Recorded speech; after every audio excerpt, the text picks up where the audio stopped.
Alright, let's get straight to the point. Sometimes gaming just doesn't hit like it used to. You're sitting there, staring at your massive or small library of games, and yet nothing is catching your eye. You're burnt out. But don't worry, I've been there and so have you if you clicked on this video. Good news is that it's fixable. And bad news is that, well, there's not really any bad news. Here are some tried and true tips that help me fall back in love with video games. Let's start. Sometimes the problem isn't the game. It's how you're playing it. You know those games you've beaten 100 times? Let's try adding a new twist to them. It may completely change your experience playing it. Take Pokemon for example. Instead of playing it the usual way, let's try a Nuzlocke run. If a Pokemon faints, it's gone for good. Oh, and you can only catch the first Pokemon you encounter in each area. While doing a Nuzlocke run, you suddenly feel like the stakes are high and every battle feels intense. Or what about Minecraft? Every time you die, you donate $100 to charity or something. I don't know. You get creative. These kinds of self-imposed challenges can change your experience in your favorite games, whether it's good or bad. Just try them out. It's extremely satisfying when you pull it off. If you're still sick of that game, maybe it's time to switch to a different genre of games. Let's try a story-based RPG.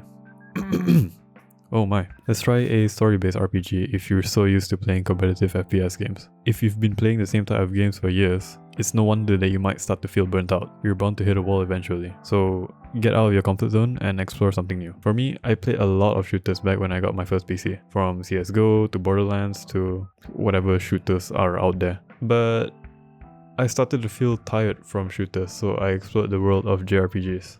Played Persona 5 Royal, Final Fantasy 6, and even got myself into the Monster Hunter series. My world basically flipped. I was enjoying the stories and the world of these games. It was so refreshing. I even bought myself a handheld console, a Retroid Pocket 4 Pro, which is sitting right here.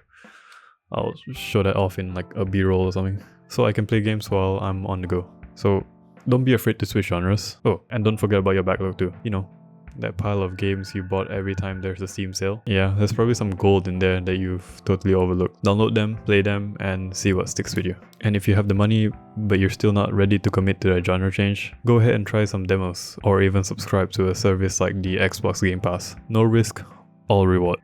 Anyways, sometimes the answer isn't something new, but it's something old. Going back to your roots and replaying the games that made you fall in love with video games in the first place can be a refreshing experience. I recently replayed, what's the game called? Monkey Island 2 LeChuck's Revenge, and damn, the memories hit like hard. I was like sitting there, I was like, holy fucking shit. The familiar soundtrack, the great story, and everything else good about the game. It was like catching up to an old friend that I haven't seen in years. Keep this in mind though. Revisiting your nostalgic favorites isn't just about the games themselves, it's about remembering why you love gaming to begin with. Alright, so like, if your gaming space isn't vibing, it's no wonder you're not vibing. You get what I mean? Your setup matters.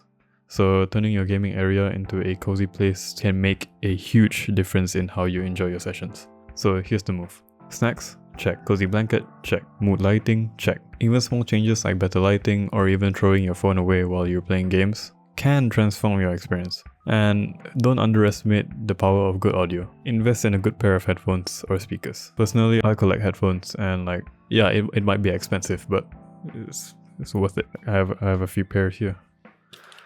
I alternatively switch back from these to like my IEMs and my Bluetooth, my Moondrops to like, I'll show them off in another video. These can help you immerse yourself into the world of your games. And here's the pro tip. Keeping your space tidy will make you feel more focused and relaxed while gaming. A clutter-free area means a clutter-free mind or some shit like that.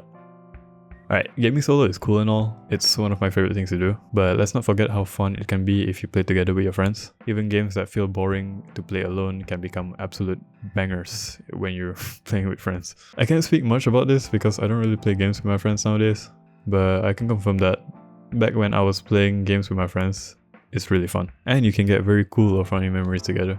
Wait, what? You don't have friends? Don't worry about it. Online communities are everywhere. So try joining some online communities for the games you enjoy playing and start talking in it. One day, you might find lifelong friends or even a group of friends that you feel like you belong to. If you still can't find a community, how about you try streaming your game sessions on Twitch or upload some of your gameplay videos on YouTube?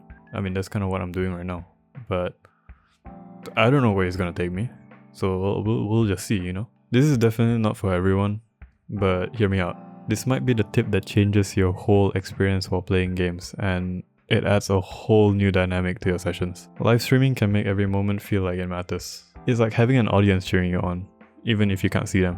But don't forget to ignore the bad comments, if you have any. They can't do anything to you, so like, why bother? Streaming on Twitch or YouTube is about making your game sessions feel memorable and worth revisiting later. And finally, sometimes the best way to rediscover your love for video games is to take a step back entirely. I know it sounds counterintuitive, but trust me, it helps. Taking a step back means that you might have time to do other things. Dive into new hobbies. So maybe building Gundams, reading a book, or I don't know, you do you. Hang out with your friends or loved ones or something. Just spend time not playing games. And when you eventually come back to playing games, it's like pressing a reset switch on your brain.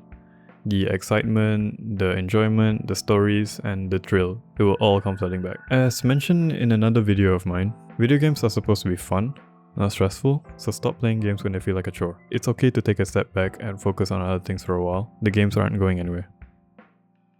Falling out of love with gaming or any hobby doesn't mean that it's over. It means that you need to find a new spark. Whether you're trying new playstyles, exploring new games, or taking a break, there's always a way to bring that spark back. So take these tips, experiment with it, and most importantly, have fun with it. That's gonna be all I want to say in this video.